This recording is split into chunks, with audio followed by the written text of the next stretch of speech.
AI is transforming higher education and the workplace, changing how fast we can learn and share information. Joining us today is Vice Provost for Strategy at University of Phoenix, Mark Booker. He is with us today to talk about how the evolving AI technology could impact the workplace and higher education. Thanks for being with us today, Mark. Thanks for having me today.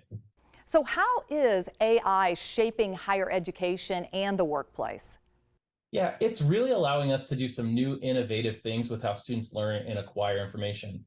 For us at University of Phoenix, we see AI like any other new tool that has entered the arena of learning and has a potential to enhance a student's access to data information or process knowledge more quickly. Whether it's the printing press, the calculator, or the internet, it can really change the game on how we design content for students. And it's great because in our Harris Poll survey, we found nearly 3 in 5 adults agree that workplace training departments and higher ed institutions should leverage AI tools for teaching and learning. So we see the survey validating our philosophy that the incorporation of AI into student learning experiences is a good thing. Tell us more about the key findings from the AI survey.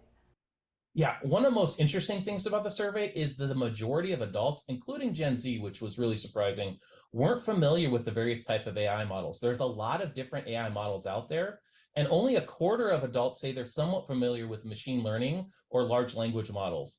And despite the popularity of things like ChatGPT, nearly half of adults said they never heard of generative AI. So it's really surprising given how big this is in a public consciousness. And this is interesting too, because AI is already interwoven into everything we do, whether it's on your smartphone, when you're typing a text, it has suggestions for type aheads, or using a map app on your phone that tells you directions based on your preferences. A lot of us use AI every day, and our survey found that more than 50% of adults either felt they never purposely or aren't sure if they used AI.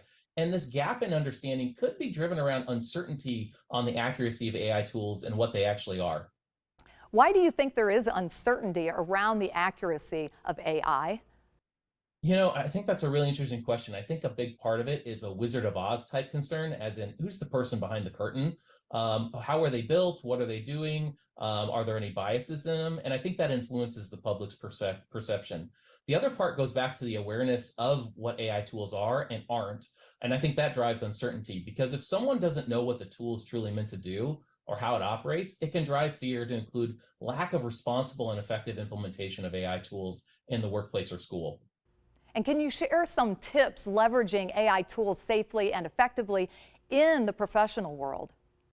Yeah, for me, there's 3 things that can be done to help responsibly use AI. First, develop a deeper understanding of the different functions and models of AI that are out there, so you can actually decide which tools are the best to implement in your workplace or your school life.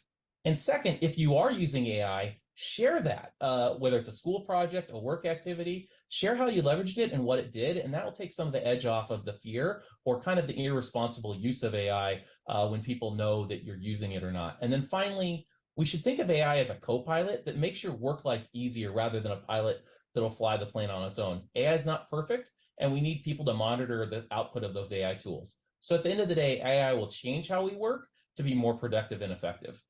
And where do we need to go to find out more information? Yeah, for more information, please visit phoenix.edu/media. And thanks so much for having me on today.